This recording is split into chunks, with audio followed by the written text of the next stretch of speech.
hech qachon yig'lama, baqirma, uspakoysa so'zlarni ishlatish mumkin emas. Battar bo'ladi. Siz tushunmayotganligingizni, bolani qabul qilmayotganligingiz ko'rinib turadi. Assalomu alaykum hammaga. Sizlar bilan men Isakova Sitora, art terapevt, pedagog, injener первой kategoriya. Bugun sizlar bilan bolalardagi stress va his-tuyg'ularini jilovlash haqida, boshqaruv haqida, nima uchun o'zi bolalarda ko'p stress uchash haqida gaplashamiz. Bolalarda stress bo'lishining sababi bu biza, ota-onalar. Xohlaysizlarmi buni, xohlamaysizlarmi buni, o'zinglar ideal deb o'ylaysizlarmi? Stress biza ota-onadan kelib chiqadi. Давайте вообще 0 ga kirib boramiz. 0 bu birinchi otalar, erkaklar, krasavchiklarimiz bola tug'ilishiga tayyorgarlik ko'rmasligi. Chunki har bitta ichimizdagi bilmadim endi bu bolalarning temasi-yu, shu оплодотворение bola paydo bo'lganida otadan genetika oladi, onadan genetika oladi. Oxirgi 6 oy ota adrenalinda, asabda, urushda, o'zi yosh bola pozitsiyasida bo'lgan genini beradi. Xohlaydimi, xohlamaydimi otasiga o'xshagan nervni isterik bo'ladi. Xuddi shunaqa qilib onadan ham oladi. Agar turmush qurgandan keyin birinchi 6 oy ota-ona bir-biri bilan murosa qilishi, baxtli bo'lishi, stressdan tushish, всякие energetik napitkalarni olib tashlash, da vitaminlar ichish, sport bilan shug'ullanish, ya'ni siz bolangizga DNK beryapsiz. Siz sportivniy, спокойный, adekvatniy, уравновешенныймisiz? Xuddi shunaqa chaqaloq tug'iladi. Bu 100% isbotlangan narsa. Endi ikki xatli mahal ona jinni bo'lsa, uzr, endi boshqa so'z yo'q. 18 yoshli o'zi hali yosh bola pozitsiyasidan chiqmagan stressdagi ayol bo'lsa, shitavitka tamom bo'ladi. Kortizol oshadi. Shitavitka bilan kortizol oshdimi? Bo'ldi. Bolani rivojlanayotganda уже neyronlarda bu narsa уже sodir bo'ladi. Endi tasavvur qiling, nervini tayyorgarlik ko'rmagan ota, который hamma kasalligini, asabini beryapti. Ikki xatli mahaldagi jinni ona qanaqa qilib spokойный, men baxtliman degan bola tug'ilishi mumkin? Iloji yo'q. Nimagadir yig'loqi. Birinchidan, sizlar ota-ona berib bo'ldinglar, hamma nervozliklarni. Ikkinchidan, bola tug'ilganida 9 oy qorinda bo'lgandan keyin yana 3 oy onani bag'rida bo'lishi kerak. Bag'riga yopishgan bo'lishi kerak. Mana shu slinkdami, qo'ldami, dumalab uxlayaptimi, bizda kim imkoniyat beradi? Hech kim. Bizda sirazu bechara erkakni aralashib boshlashadi. Xotining bu xotining faqat bolaga qaraydi, u ham bechara o'zini urishni bilmaydi. Stressda, betda ayol nervini hammani yomon ko'radi, men bebaxtman deb bechara qiynalib yuradi. Bu hamma muhitda bola his qiladi-ku. Shunaqa his qiladi bola, это что-то. Bizda ko'pincha bechara erkaklarni bola paydo bo'lishda va tug'ilgandan keyin o'rni yo'q. Bizda erkaklar faqat bola qiladi, ko'chada pul qiladi. Boshqa dardi yo'q. Qanchalik koja degan narsa bor. Bola birinchi tug'ilganida onani qo'rniga qo'yiladi. Keyin уже veslari o'tib, hamma platsentali kesilgandan keyin ota bilan ota koja kontakt bo'lishi kerak. Chunki bolada 50 ga 50 u otasiz emas. Ota faqatgina uni qilish uchun emas, imенно shuni keyin otani roli juda ham kattaligini hech kim tushunmaydi haligacha. Shuning uchun ham bolada ko'plari betarbiya emas, bola o'zini yo'qotgan, chegarasi yo'q, tomirim kim, adam qani, onam kim, men kimman degan o'rni yo'q. Shuning uchun hammasi nervni, isterika, jinni bir pasda miyasiga chiqib ketadi, bir pasda urib ketgan. Chunki bu juda ham muhim oilada formatsiya qilishi stressi. Bolada 7 yoshgacha analitikasi bo'lmaydi. 3 yoshgacha, 2,5-3 yoshgacha bolada his-tuyg'u nimaligini tushunmaydi. Faqat fiziologiya. 2-2,5 yoshgacha bu faqat fiziologiya. Kontakt, onani masaji, adani masaji, ada ko'tarib o'ynadi, ata bag'riga bosdi, hidini xilladi, ona bilan vaqt. Faqatgina kontaktda bo'lish kerak bola. O'shanda stressi ustойчивый, stressi kam bo'ladi. Chaqaloq, который kechagina qorinda ishqina yumshoq edi, hozir mana bunaqa состояниеda, nima bo'layotganini bilmaydi, hamma sudragan, hali qanaqadir buvi, hali qanaqadir xola, hali qanaqadir bog'cha panyanyalar, bola o'zini yo'qotishni boshlaydi. Уже 2-3 oylik bolada stress, уже 2-3 oylik bolada. Qarabsizki, va oradan vaqt o'tyapti. 3 yoshga kelganda уже mana miyachasi ishlab, emotsiya, jahl, agressiya, nimadir yoqmasligi, men o'zim qilaman, yo'qmi, именно mana shu odamni og'zidan tushgan nonni yeyishim kerak edi, sizlar bermadinglar shu odamni og'zidan tushgan nonni deb o'zini ma'nini o'tkazish, chunki his-tuyg'ularni hali jilovlolmaydi. His-tuyg'u nimaligini chunki bilmaydi. Bu yerda ota-onaning ishi.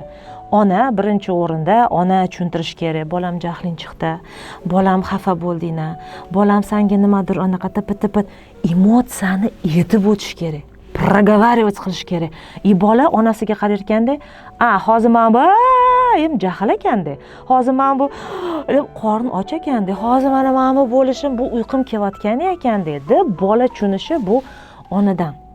Ko'pincha onalarning resursi qolmaydi. Ona bechara charchaydi, chunki uni miyasi ham qiladigan ishlar tiqilib yotibdi. Bizda hech kim tushunmaydi onani. Shunaqa mahal ota patxvatda bo'lish kerak. Ota bo'ldimi 24 ga 7 ishlaydi. Xuddi ona bola bilan 24 ga 7 bo'lgandek, erkak kishi bechara ham ertalab borib ishlab keladi, odamlarning orasida pul ishlayman deb. Ishdan keyin kelib 1 soatgina dam olib yana ishlaydi bolalari bilan. Shu mahal ota ham, ona ham baravariga ketsa, bola stress ustuvchi bo'ladi. Agar bu yerda ona vechna baqiradi, tushunmaydi, nima bo'layotganini bola bilmaydi. Ya'ni otasiga "Ochar, nima deyapman meni? Qarama menga!" qilib og'zidan tupiga kelib tursa, qanaqa stress bo'lmasligi mumkin. To'sa bola-ku nechun nimani tushunadi? Bola sizdan ko'p nimani tushunadi. Siz yana men bu bilan tushunishga harakat qilasiz. Bola bu yoq bilan ham his qiladi. U har tomonlama emotsiyasini stressga ustuvchi emas, uni qobig'i yo'q. U siz bez bo'lib ketgansiz yillar davomida. Kaltayib, gap eshitib, xo'p xo'jayin deb, bola hali bundan o'tmagan, hali bilmaydi. Shuning uchun stress ustuvchi bo'lish uchun yig'lagisi kelyaptimi, yig'lab olsin. Baqirgisi kelyaptimi, baqirib olsin. Lekin oldida kimdir borligini ko'rsin. Lekin kimdir o'sha yondagi odam uni ishongan tog'i, oyisimi, adasimi tushunayotganini, sen hozir jahling chiqdi, sen hozir xafa bo'lding, sen hozir qorning ochiydi degan gapni eshitib, bu emotsiya shunaqa ekan, shunaqa mahal mana bunaqa tutishim kerak, aka mana bunaqa qilamiz, shuni xohlasanmi, quchoqlasam maylim, bir xil bitta quchoqlash o'zi yetadi stress tushish uchun. Xo'p, mayli buni bilmadingiz. Xo'p, mayli bundan уже o'tdik. Bola уже 5-6 yosh, уже stressdagi bola. Qanaqa bilsa bo'ladi bola stressdaligini? Birinchisi injiq. Bizda rosa injiq. Bilmayman nimaga. Chunki ichida qo'rquv, stresslari tiqilib yotibdi. Hamma narsadan qo'rqadi. Og'zini ochishga qo'rqadi, non ushatishga qo'rqadi, uxlashga qo'rqadi, pup qilishga qo'rqadi. Chunki hozir kimdir unga "Hey, ayoqqa chiqib pop qal" deb baqirib ketishadi. Har tomonlama stress. Shuni o'shancha u bechora emotsiyasi haqida chiqarishni bilmagandan keyin baqirishni boshlaydi, isterika qilishni boshlaydi, yig'lashni boshlaydi, yerga yotib oladi. Bizda hech kim bolani his qilishni bilmaydi. Даже o'z ota-onasi bolasini "Temalaring bolami. Demak pishib ketgan, demak yig'lab olish kerak, demak shunaqa bo'lish." Magazinda yig'layapti. Shu mahal bolani emotsiyasini qabul qilib, tushunayotganingizni ko'rsatib, mehr berib, "Da bolam, bilaman, xohlayotganding, yo'q" deb tushuntirib, жалостьlar bilan nima qilinadi? Ikkita yo'l bor. 3 ta yo'l bor. Birinchisi o'sha yerda o'zida baqirib urib, qo'llaridan to'qib, siltib olib ketadi. Ikkinchisi uyga kelib adasiga urdirtiradi. Sizni bolangiz anita magazinda yotib oldi deb. Uchinchisi, "Это очень chekagin otsin. Ma!" deydi-da, bolada chegara yo'q. Xohlagan og'zidan chiqqan narsasini berishadi. Bu ham bola chegarasini his qilmagandan keyin, qayerqa apora qilishni bilmagandan keyin ham isterik injiq bo'ladi. Bu situatsiyani o'tib olish kerak. Ikkinchisi, agar bola yig'loqi bo'lsa, sal gapingizga ham yig'lab yuboraveradi. Sal qattiqroq, chunki ichida stressi ko'p, o'sha qayerqa sig'dirishni bilmayapti, ko'z yoshi bilan chiqarishga harakat qilyapti. Va uchinchisi, bola yo ovqatdan qolyapti yoki aksincha yeyapti. Ko'pincha qizlarga xos narsa. Chunki biz baribir o'g'il boladan gormonalni farq qilamiz. O'g'il bola ovqatdan qoladi, birdaniga yemay qo'yadi. U 14 yoshga kelib keyin qozon ovqat yeydi. Qiz bola ko'p yeyishni boshlaydi. 8-9 yoshli уже pampushka bo'ladi. Chunki stressi ko'p. Stressi zaydaj qiladi shirinlik bilan.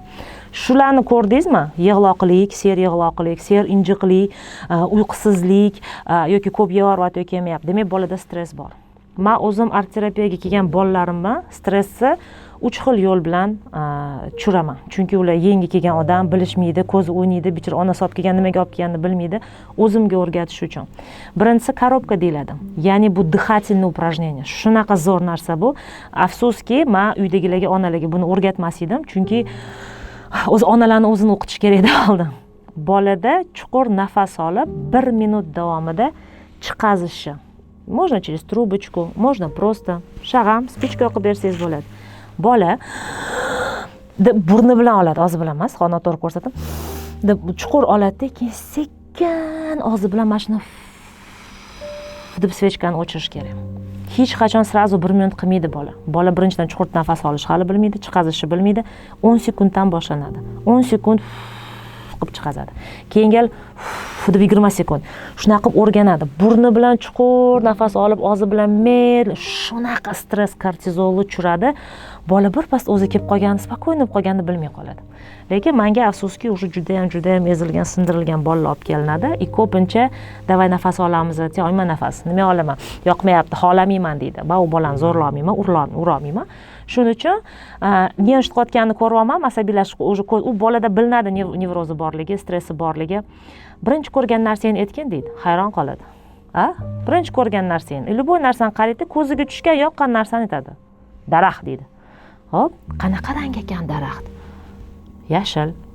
O'shibga qanaqa ekan bu? Sekin bor tep ko'radi. Ay, qatir-budir ekan deydi. Yeb ko'rsa bo'larmiki? Yalab ko'rchi deydi. Voy, plazmasku deydi. Ruxsat beraman, yalab ko'r deydi. Nima qildi? Yalab ko'radi. Bor ekan mazasi? Nima deb o'ylaysan? Buni qanaqa ishlatsa, bola o'zi bilmagan holda mamnaqa turgan напряжениyadan shu narsani hidini, o'shipini, rangini sizga gapirib berish uchun stress esdan chiqib qolib, o'zini spokойно his qilish. Chunki miyasini bitta narsaga jilovlayapti. Уже spokойно. Bundan oldin mingta xayol edi. Oyimga aytib bersachi, oyimga ursalar, oyim ketib qolsa, oyim tashlab ketmadilarmikin, kelarmikinlar? Nima qiladi bu hozir men bilan deb. Mana bunaqa bo'lib turgan narsasini hammasini bittaga jamlayapti-da, и все. Konsentratsiyasi ketdimi, spokойно. Bu narsa yosh kattalarda ham ishlaydi. Ayniqsa pristup paniki, panichniy atakalar bo'lganda zo'r narsa. Panika bo'lyaptimi? Nafasingiz qaytmayaptimi? Tak, chashka oq rang ekan, silliq ekan, singan joyi yo'q ekan, mazasi mana bunaqa ekan, diz chalg'itsa panichniy atak ham yo'qoladi. Xuddi shunaqa bolalarda ham stress. Agar siz bu stressni bolada 3-4 yoshli bolada ko'rayotgan bo'lsangiz, unda ko'rpa bilan testa, sosiska в тесте o'yinini o'ynash kerak. Kechqurun yotishdan oldin, cho'mib chiqqandan keyin sekin mana bunaqa pojimaniya, massajni bilan birga одеялni ichiga o'rab, bolani sosiska в тесте qilib, quchoqlab, keyin uni chiqazib, o'shanda bola stressi fizически yechishi boshlaydi. Emotsionalniy bor stress, fizический bor stress. Fizическийni yugurish, o'ynash, sakrash. Agar asabiy bo'lsangiz, "Ha, yugurma! Tur oyoqqa, tush! Hay!" qilsangiz olib chiqmaganingiz ma'qul-da. Siz ko'rmaganingiz ma'qul. Bironta krujokka berib yuboring, chunki bolaga undan battar stress bo'ladi. Bola yugurib, parni chiqazib, stress chiqazish kerak. Bu fizический, bu juda ham muhim. Даже massaj ham yordam beradi. Oyisi qilsa uyda adasi bilan. Emotsionalniy stress bu bolaga faqat va faqat spokойный, magniydami, anashadami, bunaqadir deyish mumkin emasdir, nimadadir o'tirgan ota-ona kerak. Chunki bola vizualni sizni kopiya qiladi. Siz qanday bo'lsangiz, bola ham shunday bo'ladi. Agar ona spokойный bo'lib, biz yoningda biza. Adinam, manam yoningda biza. Hech kim senga hech narsa qila olmaydi. Biz ading bilan любой ish hal qilamiz. Любойchasiga yordam beramiz. Biz bormiz degan gaplarni eshitish bolaga muhim. Qayta 4-5 marta aytib yordam bermadi emas. Yillar davomida bu gap qaytarasiz. Stressdan emotsionalni chiqib ketishini xohlasangiz. Men borman. Chunvonman yoki bir xillari chunvonman deyish yoqmaydi. Ayniqsa 12 yoshdan oshgan bolalar, qizlarga. Ular men chunvonsan deb o'ylaydi. Go'yoki biz o'tmaganmiz 12-13 yoshdan. Ular xayolda shunaqa. O'shaning 12-13 yoshli bolaga chunvonman deb bo'lmaydi. Kichkina 5 yoshgacha bo'lgan bolaga chunvonman deyish mumkin. Ular tushunadi, rostdan ham oyim-ku, odam-ku tushunishyapti mana deb ishonadi bunga. Yoshi katta balog'atdagiga bu gap не работает, chunvonman deyish mumkin emas. Hech qachon yig'lama, baqirma, uspokойся so'zlarni ishlatish mumkin emas. Battar bo'ladi. Siz tushunmayotganligingizni, bolani qabul qilmayotganligingiz ko'rinib turadi. Quchoqlasam maylimi? Jahling chiqdimi? Savol bering. Xafa bo'ldingmi? Qayerdadir o'sha deydi yoki prosta ko'zi bilan vzglyadni tutib olasiz. Menda ham shunaqa bo'lib turadi. Men ham kecha shunaqa bo'ldim deb sizda ham shu narsalar borligini ko'rsatsangiz, yig'lab oladi, quchoqlab oladi, baqirib oladi. Stressi chiqib ketdi. Все, bolada stress yo'q. Endi bemalol o'qishga ham bersangiz bo'ladi, she'r yodlasanglar bo'ladi. Ertadan kechgacha jinni baqiradigan ona, kechqurun kelib vechni charchagan jinni ota, vechni baqirgan stressdagi bolani o'qitib bo'psizlar. Kirmaydi miyasiga hech narsa. Kirmaydi, просто kirmaydi. Bolani miyasiga kirish uchun stressni olib tashlash kerak. Stressni olib tashlash uchun fizический va emotsionalniy bolani chiqazib stressdan keyin уже bilim bersa bo'ladi. o'shanda o'zlashtirish oson bo'ladi. Bir xil faqat dori tiqadi. O'zlashtirish yomon. Balki oldin uspokoyit qilib o'zingni psixikangni joyiga keltirarsan. Keyin bolani keyin o'shanda o'zlashtirish oson bo'ladi deb tushuntirish juda ham ota-onalarga qiyin. Birinchidan, chunki ko'p gadjeti, juda ham ko'p ma'lumot, ani уже ota-onasini berayotgan bosimidan tashqari еще mana bu stress. Stолько ma'lumot, stолько, поэтому ограничить qilish shart. Olib qo'yish mumkin emas. Bu avlod уже telefonda. Bu avlod уже sifrovoy. Bularni уже olib tashlab bo'lmaydi, o'zgartirib bo'lmaydi. Lekin kamaytirish imkoniyati bor. Ko'chalarga olib chiqib ketib, soatlab aylantirib, bolani o'ziga keltirib, sifrovoy telefon bermaslik iloji bor. Uni ustiga hozirgi mana qo'rquvlarimiz tufayli, chunki to'g'ri, hammamiz bolamizni sog' bo'lishini xohlaymiz. To'g'ri, Allohga ham tavakkal qilamiz, hay qo'ymayli. Alloh asrasa hammasi yaxshi bo'ladi, lekin baribir qo'rqamiz. Baribir ko'chaga chiqazishga, nimadir, to'xta o'zim qo'raman. To'xta o'zim olib tashlayman. Tegma hozir tushundirasan. Vajo. Unama, o'zim olib tashlayman. Yevoy, shuni ham tushirdingmi? To'xta o'zim artib olaman. Sho, bola stressda, lekin qanaqa stressdan chiqishni bilmaydi. Shu mahal, "Oppa, to'xtaymi?" Nima qilamiz endi? Bola o'ylaydi. Bola bilmaydi nima qilish kerak. Artasan, qandalatda, oying qayerda oladi artam. Uni, bor, ol. Olda art. Uni bosma, singan. Hozir bossang, oyog'iga kiradi, qoniydi. Sipirgina, tapchkaniki. Ota-ona ana shu stress holatda yashab o'tishga imkoniyat berish kerak. To'kdi, sindirdi, o'lib ketsin, go'rlikka olib ketmaysizlar bu narsani. Sindirsa sindirib tashlasa qilmaydi. Lekin shu sindirgan narsasini endi o'sha bosolmaslik, keyinga shunaqa bo'lmasligi uchun nima qilish kerak ekan? O'zini xatosini o'zi to'g'rilashni o'rganish kerak. O'shanda stressga ustойчив bo'ladi. То есть tushdi muammo. Artishim kerak. Всё chiqdi. Он сам справился. O'zini muammosi bilan o'zi hal qilib tashladi. Он молодец. Видите? Mana shunaqa bo'lish kerak. Любой holatda bizada лишь бы ish ko'paytirmasligi uchun, лишь бы resursi yo'qligi uchun, chunki qaynonasi urishadi deb o'lib ket, tegma, o'zim olib tashlayman deydi. Shu noto'g'ri narsa. Жертва pozitsiyadan chiq. Suvini ol, valeriankani qo'y, ikkita magnit tashlaganda ol bolam, davay sipirib oladi. Davay, yo'q, bunaqa qilmaymiz endi. Bu endi shokoladku, bunaqa razm oldi, unda artasan. Qilib, spokойно diktovat qilib bolani stressli holatda o'zini qanaqa tutish kerakligini o'rgatishimiz kerak. Ani просто qilib. O'shanda bola stressga ustойчив. Bizani bolalarga hozir hech narsa berishmaydi. Tegma to'kib yuborasan, tegma sindirasan, qilma, o'zim olib tashlayman. Конечно-ki, u bola stressda. Keyin birdaniga 12 yoshda bor bu narsa qilgan, он не знает. Nima qilishim kerak? Chunki hayotda nimandir o'zi qilib ko'rib xatosini to'g'rilamagan. Поэтому stress. Meni ko'pincha bolada o'xshamayapti yoki topolmayapman, qilolmayapman desa, birinchi o'chida sirasi. Chunki bizani hozirgi ota-onalarni o'zi детский понятка, o'zi emotsionalniy nol rivojlanmagan stressdagi ota-ona bo'lib qolishgan. Естественно, ular bir marta aytganida bolasi qilmasa, anqosan, bitta narsani eplolmaysan, qo'ling ko'ting yetmaydi, o'zim qilaman, tasha o'zi borib dopirlatib, mana, ko'ryapsanmi, qiladi. Topasan, o'sha yerda to'g'ri koordinatsiya bergan, bola hali senga o'xshab aqlli shustri emas. To'g'ri koordinatsiya ber. Spalniga kirasan, ana bor-ku, taxmon, adeyn narsa turadigan. O'shani o'rtasida turadi. O'shani ham boyat o'rtasida qidiradi. Mana o'rtasida. Necho? Birinchi gal ko'rmaydi, ikkinchiga, uchinchiga. Ana ko'kmi? Ko'k deb olib keladi oxiri shu narsani. Zato qidirishni o'rganadi. Xuddi shunaqa qilib, "Men buni yig'olmayapman mashinkani." Yig'asan, o'zing xohlading. Mana davay o'tiramiz. Birinchi gal mayli men ko'rsatib beraman. Qara, mana bunaqa ekan. Qani men buni siz qo'lingizga olib qilmaysiz. Siz yordam berasiz. Oldiga o'tirib, "Men bunichi, men bunga tiqish kerak shekilli. Qara, men bunichi, men bu yerdan burnini chiqazib qo'ygan ekan." Sizni ishingiz korreksiya qilish. U o'zi sizda mashaqami? Chiqmayapti. Yo'da, "Men bunaqami?" qilib ko'radi ekan, deydi. Keyin gal prosta aytib turasiz. Uchinchi gal sen o'zi qilishni bilasan. Mana shuni borib choy olib kelay deysizda, o'zi qilib o'tiradi. Sizni ishingiz korreksiya qilish, tepasida o'tirib yordam ber. Siz uni ko'zisiz va qo'lini motorikasini qanaqa ishlash kerakligini siz o'rgatasiz. Siz olib, "Qara, mana bunaqa tiqadi. Ko'rdingmi? Mana yoqqa tiqdim, mana emas. Bu mana teshikka tiqib ko'rchi. Bu tomonni tiqib ko'rchi." Sizni ishingiz tikic qilib ko'rsatish, lekin u o'zi qilish kerak. Chunki u uchun shu qilish stress. Azata qilgandan keyin stressi yo'q. Qildi. Ya'ni onasi qildi-da, "Ko'rdingmi? Qil endi o'zing. Yana qila olmadingmi? Ko'rsatdimmi?" desa, u stress ustiga stress bo'ladi endi. da mana naskida anajon собака кто это сделал кто deb bolasini bor mana deydi-yu. Noto'g'ri, topa olmasang demak naskisiz ketasan. Nechta strashного. Keyingi zato topishni qidirish o'rganadi. Bizda ham shunaqa popkani taxla. Taxlamayma. Хорошо, ertaga demak hech narsasiz ketasan, maktabda o'zing qiynalasan. Ninaviru. Oldi to'raman. Hop, matematikam bor ekan. Bukvarim bor ekan. Qiladi, soladi. Mamga bu sabralda sumkada. Hayotdan xursand chunki o'zi qildi shu narsani. Bola o'zi qilish kerak stressdan chiqish uchun.